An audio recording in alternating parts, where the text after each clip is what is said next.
देखकर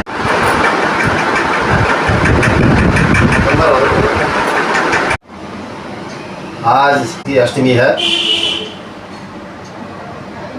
स्वर्गीय पिताजी का श्राद्ध का दिन है, पूरी तिथि है और ब्रह्म का पानी में पिछले साल पिताजी का श्राद्ध कर दिया था, पितरों का सबका वहाँ। तो आज केवल तर्पण होता है और पंचबली,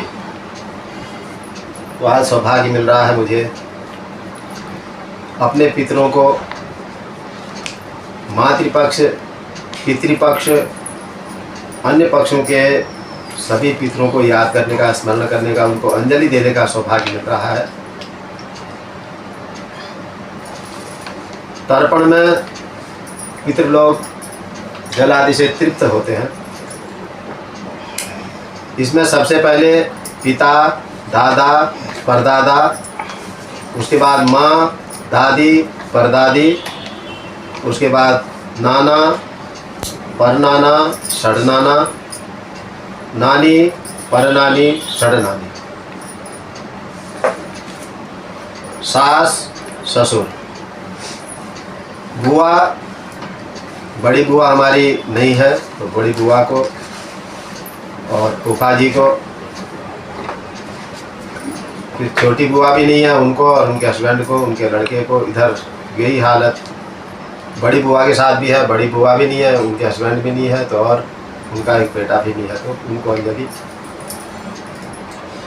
उसके बाद हमारे पिताजी के चाचा श्री भानदेव जी, उनकी चाची धर्मा देवी, फिर इधर हमारी अम्मा ललिता देवी, ताऊ जी हमारे भवानी दत्त जोशी, ताई जयमती जोशी, और फिर ताऊ उधर हमारे भैरव दत्त जोशी, बड़े भाई साहब श्री माधवानंद जोशी। इन सबको याद करने का मौका मिलता है, तर्पण करने का मौका मिलता है। उसके बाद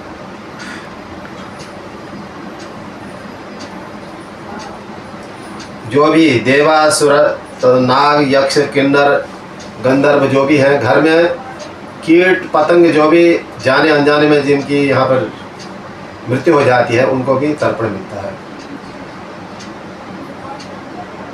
हमारे पिता के वंश में जो भी खत्म हुए उनको भी तृप्ति मिलती है, माता के वंश में जो भी खत्म है उनको भी मिलता है।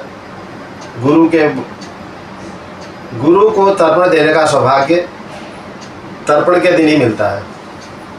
जब पितरों को तर्पण करते हैं तो गुरु को, शिष्यों को भी, यक्ष, गंधर्व, किन्नर सभी को तृप्त करने का सौभाग्य मिलता है। वे बड़े सौभाग्यशाली हैं जो तर्पण कर पाते हैं। इसके लिए योग्य कर्ता को और योग्य करवाने वाले को, दोनों को ही पुण्य की प्राप्ति होती है, पुण्य फल की प्राप्ति होती है। इस कार्य में कभी भी जल्दीबाजी नहीं करनी चाहिए, आराम से, तसल्ली से, बिना क्रोध, लोभ, मोह सभी को त्याग करके इनका तर्पण करना चाहिए। इससे मानसिक संतुष्टि होती है, इसी लोक और परलोक में भी सुख की प्राप्ति होती है। मेरा सौभाग्य है कि मेरे मातृवंश में भी भारद्वाज गोत्री, हमारे मामा लोग, मामा के बच्चे लोग, सभी लोग बड़े धार्मिक हैं। ससुराल पक्ष में भी हमारे जो बड़े साले, छोटे साले जो भी हैं वो भी बड़े अच्छे धार्मिक हैं। सौभाग्य से हमें गुरु भी अच्छे मिले, शिष्य भी मेरे को बहुत अच्छे मिले हैं,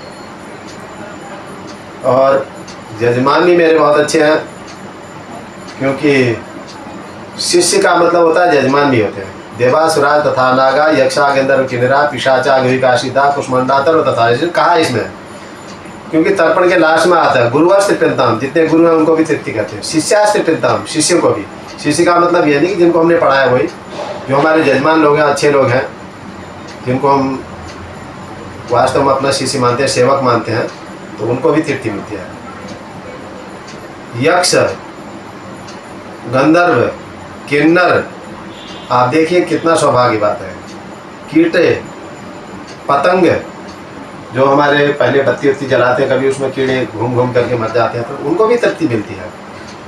तो पुनः पितरों को नमन करते हुए मैं अपने श्राद्ध कार्य में लग जाता हूँ। आज हमारे सभी बच्चे कोई कुछ जिसके लायक जो सेवा है वो सेवा में लगे हुए हैं। तर्पण के बाद पंचबली होती है। सबसे पहले गाय की निकलती है एक, फिर 2 कुत्तों के लिए 2 श्वानौ श्याम सबलौ, 2 श्वानों के कुत्तों के लिए 2 निकलती है, फिर एक कुड़ी कौवे की, फिर एक अतिथि की, फिर चींटी की। ये सबको करना चाहिए। हमारे उत्तरांचल में मुझे लगता है कि ऐसा नहीं है, वहाँ केवल पिंड की प्रथा है। जो श्राद्ध करता है, जो श्राद्ध नहीं करता खाली तर्पण करता है, इतना ही करता है।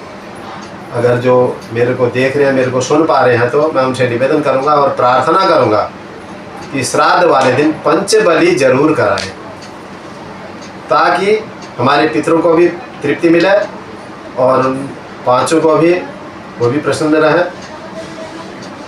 और इसमें कोई त्रुटि, कोई सुझाव, कोई मेरे विद्वान साथी देख रहे हो तो मेरे नंबर पर